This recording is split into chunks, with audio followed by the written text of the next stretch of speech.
What's different about the X1H or me buying the X1H is that the camera is used, it's not new. And that's what I want to talk about today, buying a used camera.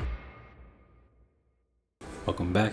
My name is Don and I am a photographer. I'm going to keep saying that until I actually believe it. I'm in the beginning stages of my photo journey. I'm 1 year in and I can't really believe it. 54 weeks ago I got hired for my first photo job, and since then I've shot over 100 shoots.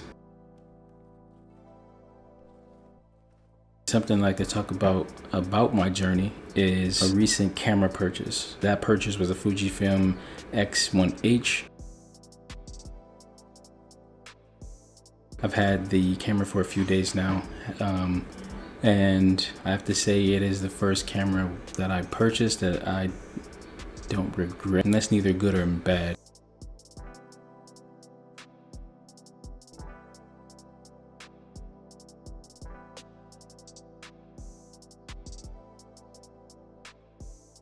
I'm pretty sure with any purchase or any big purchase, you may have felt buyer's remorse, and with most all purchases I've made when it comes to cameras, I've had buyer's remorse due to the fact that the prices were so high. Now on this journey, I've gotten caught up in the full frame hype.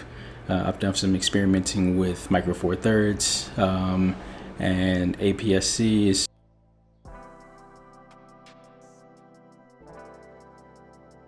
What's different about the X1H or me buying the X1H is that the camera is used, it's not new. And that's what I want to talk about today, buying a used camera. When buying a used camera, there's a series of things you want to do. We will call this a series of steps to buying a used camera.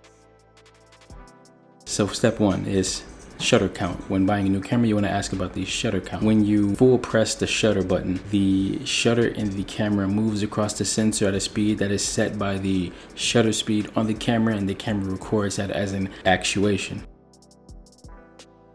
Next step is you want to inspect the outside of the camera. Check for external damages and scratches. Avoid cameras that do have external scratches and any damage on the outside. That just means it's been dropped or banged around. Inspect the inside of the camera. Check the sensor, remove the body cap, check whether there's dust or any smudges on the sensor. If it is, that's a bad thing. It can be cleaned, but you won't know if there's any real damage to the sensor until you purchase the camera and then clean it. And while you're in the store, you also want to test out the camera. You see if they have a lens that you can put on it to see if the shutter button works, if there's any damage or to the sensor or anything. And if it's a DSLR and not a mirrorless, you definitely want to make sure that the mirror works. And the jingling you hear in the background is my cat.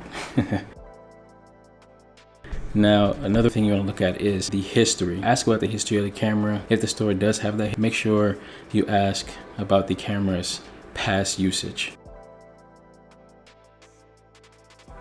Also, you want to make sure you trust the seller when purchasing the camera. Don't be afraid to take a deep dive into the camera if you need to. Now, if you're with the seller and they aren't willing to take a deep dive with you into the history of the camera, past usage, then you kind of want to back out of that and find somewhere else where the seller is willing to sit and go through all of that information with you. Find out what you need to find out when making the purchase. Here are a few things or some things to consider when you are in the market of buying a used camera. Are you buying the camera for professional work? Are you buying the camera for a hobby? Are you looking for a camera that is small and light? Are you looking for a camera that is a little more robust with a deep grip? Are you looking for a camera that has a sleek, minimal design? Or are you looking for a camera that you can pull in and out of your pocket? And most importantly, are you looking for a camera that you can use to take out when you're out with friends and family that you don't mind someone else using and potentially dropping?